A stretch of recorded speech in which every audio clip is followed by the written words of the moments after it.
GSP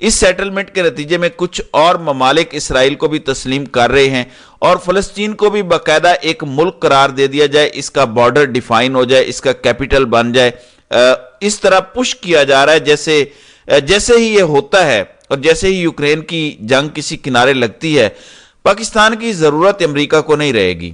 once Pakistan تسلیم کر لیتا ہے اسرائیل کو یا ان حالات میں نہیں بھی کر پاتا، تو اس کے علاوہ امریکہ کو پاکستان کی ضرورت اب خطے میں نہیں ہے۔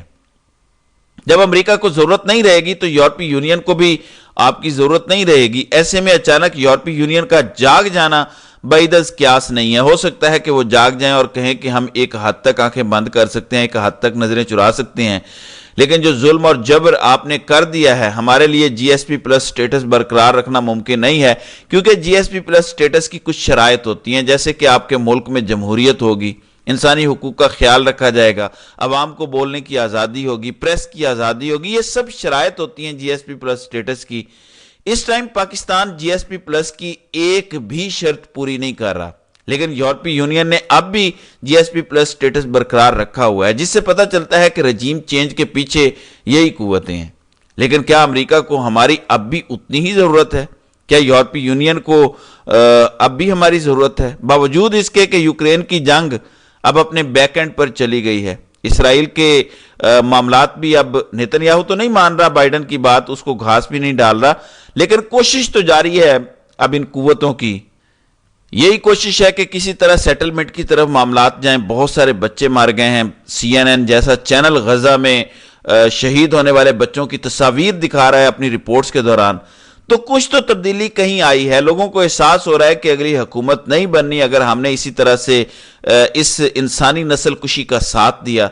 پاکستان پر بھی دباؤ ڈالا جا سکتا ہے پھر کہ انسانی حقوق کی خلاف ورزیاں ہو رہی ہیں، جی ایس پی پلس سٹیٹس کو چھیڑا بھی جا سکتا ہے۔ تو یہ پریمپٹیو سٹرائک کیا گیا ہے نون لیگ کے عطا تارڑ کی جانب سے کہ اگر ہم سے جی ایس پی پلس سٹیٹس پر سوال بھی کیا گیا، واپس تو نہیں لیا جائے گا، ظاہر ہے بہت بڑا ملک ہے، کولیپس کر جائے گا، لیکن اگر ہم سے سوال بھی پوچھا گیا تو ہم الزام تحریک انصاف کو دے دیں گے کہ انہوں نے لیٹر لکھا تھا، یہ اس لیے ہو رہا ہے۔ جبکہ میں سمجھتا ہوں کہ جائز طور پر پوچھا جانا چاہیے انہیں کہ پاکستان میں نہ اس ٹائم جمہوریت ہے، نہ انسانی حقوق ہے، نہ فریڈم آف پریس ہے، نہ فریڈم آف سپیچ ہے، کچھ بھی نہیں ہے۔ فریڈم آف اسمبلی بھی ختم کر دیا گیا ہے، خواتین کے حقوق ختم کر دیے گئے ہیں، خواتین کو سیاست میں حصہ نہیں لینے دیا جا رہا۔ مریم کو فارم 47 پر سلیکٹ کر کے دنیا کو میسج دیا جا رہا ہے کہ عورتوں کو ہم نے ایک بڑا عہدہ دے دیا، لیکن در حقیقت جو عورتیں جیت کے آسانی سے نیچے سے اوپر آ سکتی تھیں ان کو تو جیلوں میں ڈالا ہوا ہے۔ یاسمین راشد جیت گئی نواز شریف سے، لیکن ان کو فارم 47 کے ذریعے ہروا دیا گیا۔ تو یہ حقائق سب کو پتہ ہے، نظر سب کو آ رہے ہیں۔ یورپی کمیشن ابھی اپنی رپورٹ الیکشن کے بارے میں پیش کرنے جا رہا ہے، سب سامنے آ جائے گا۔ ظاہر ہے گو سفارت خانے ہمارے لوگوں کا ساتھ دے رہے ہیں، لیکن اپنے ملکوں کو تو سچ رپورٹ کرتے ہیں کہ در حقیقت جیتا کون ہے اور بٹھا کس کو دیا گیا ہے۔ تو کہیں نہ کہیں پریشر آ بھی سکتا ہے، یہ پریمپٹیو سٹرائک ہے ان کا۔ پھر کہتے ہیں کہ شہباز شریف تنخواہ نہیں لے گا۔ تنخواہ کتنی ہے وزیر اعظم کی؟ 10 لاکھ ہوگی۔ 5 سالوں میں اگر تنخواہ لیتا بھی ہے شہباز شریف تو کتنی لے گا؟ 2 کروڑ 3 کروڑ۔ لیکن مریم نواز نے خبریں یہ آ رہی ہیں کہ جو ان کو بلٹ پروف گاڑی ملی ہوئی ہے اس کے میچنگ ٹائر اور میچنگ پوشش وغیرہ لگانے کے لیے 2.5 کروڑ کی گرانٹ مانگ لی ہے۔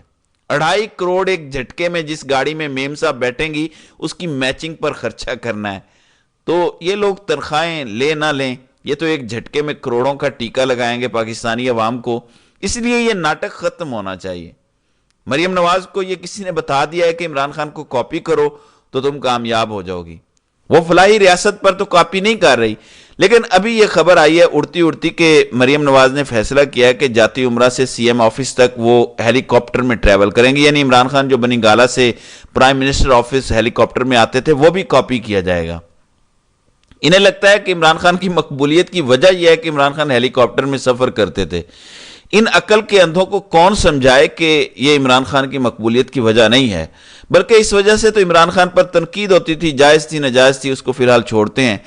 ان لوگوں کو یہ بنیادی چیز نہیں سمجھ آ رہی کہ جب تک آپ میں جینون پاکستانی عوام کا درد نہیں ہوگا، آپ جینولی عوام کی ڈھارس نہیں باندھیں گے، ان کو کوئی امید نہیں دے پائیں گے، ان کو قانون کی بالادستی، جمہوریت، حقیقی آزادی، صحت، تعلیم، انصاف، اس کے بارے میں واضح لاہ عمل نہیں دے پائیں گے اور عملی طور پر اقدامات نہیں اٹھائیں گے، آپ عمران خان کے قریب بھی نہیں آ سکتے۔ خالی ہیلی کاپٹر کاپی کر لو، پھر عمران خان ایک سکول میں گئے، بچے کے کاندھے پر ہاتھ رکھا تو محترمہ روز کسی نہ کسی سکول پہنچی ہوتی ہیں، ویڈیو بنا کے ٹک ٹاک پر ڈالتی ہیں کہ میں بھی بچوں کے سکول جا رہی ہوں۔ عمران خان کو کاپی کرنا ہے تو اس کے لیے آپ کو ایماندار ہونا پڑے گا، آپ کو بوٹ کی پالش چھوڑنی پڑے گی، بہادر ہونا پڑے گا، کرپشن چھوڑنی پڑے گی، اقربا پروری چھوڑنی پڑے گی۔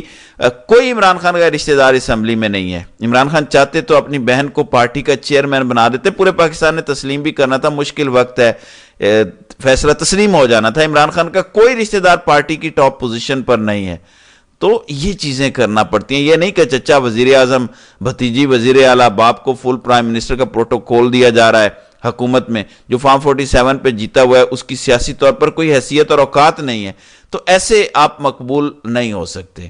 تو ناظرین کرام، آپ کی اس ویڈیو کے حوالے سے کیا رائے ہے؟ آپ اپنی رائے کا اظہار کامنٹ سیکشن میں ضرور کیجیے گا۔